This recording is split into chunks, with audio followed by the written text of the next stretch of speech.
पुष्टि पुष्प। घर में व्रजभाव, श्री प्रभु की परिक्रमा का महिमा। वैष्णवों को यह जानना आवश्यक है कि परिक्रमा केवल चलना भर नहीं है, यह प्रभु के चारों ओर घूमते हुए मन को प्रभु में ही केंद्रित करने का उपाय है। घर के ठाकुर जी की परिक्रमा ही घर का व्रज है और हमारी भक्ति ही गोपी भाव है। व्रज भक्त द्वारिका दास जी सुबह मंगला दर्शन कर रहे थे। आंगन सजाया गया था। श्रृंगारित श्री ठाकुर जी पालने में विराजमान थे। उसी समय धर्मानंदिनी बहन जी आकर बोली, दास जी, आज तो श्रावण वध नोम है, आज परिक्रमा करेंगे ना? द्वारिका दास जी मुस्कुराकर बोले, अवश्य, आज तो पालने में विराजे श्री प्रभु की परिक्रमा करके हम प्रभु के चारों ओर ऐसे घूमेंगे जैसे व्रज में श्री कृष्ण के चारों ओर गोपियां घूमती थीं।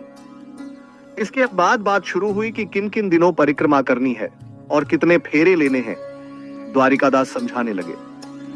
श्रावण वध नोम, पालने में विराजे प्रभु को दंडवत करके दाहिना हाथ प्रभु की ओर रखते हुए 3 परिक्रमा करें। आरंभ और समाप्ति दोनों समय पुनः दंडवत करें। 2 कार्तिक सुद एकम, गोवर्धन पूजा।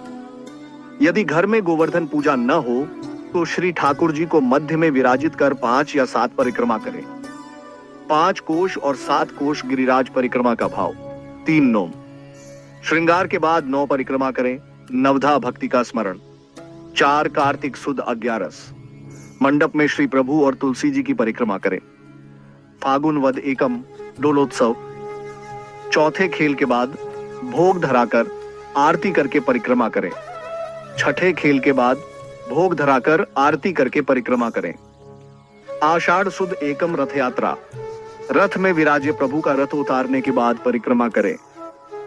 7 श्रावण वद एकम हिंडोला विजय, हिंडोला विजय करने से पहले परिक्रमा करें। द्वारिकादास आगे बोले, प्यारे वैष्णवों, इन विशेष तिथियों पर विशेष परिक्रमा करो। गोवर्धन पूजन के दिन 5 या 7 परिक्रमा, अक्षय नोम के दिन 9 परिक्रमा और बाकी दिनों में 3 परिक्रमा। यह प्रभु के चारों ओर घूमने का आनंद हमारे चित्त को व्रज की परिक्रमा जैसी पवित्रता देता है। धर्मानंदिनी ने आंखें मूंद लीं और मन में व्रज गोपियों की परिक्रमा का दर्शन किया। प्रभु मुस्कुराते हुए मानो कह रहे हों, जो मेरी परिक्रमा करता है मैं भी उसे अपने हृदय में रखता हूं।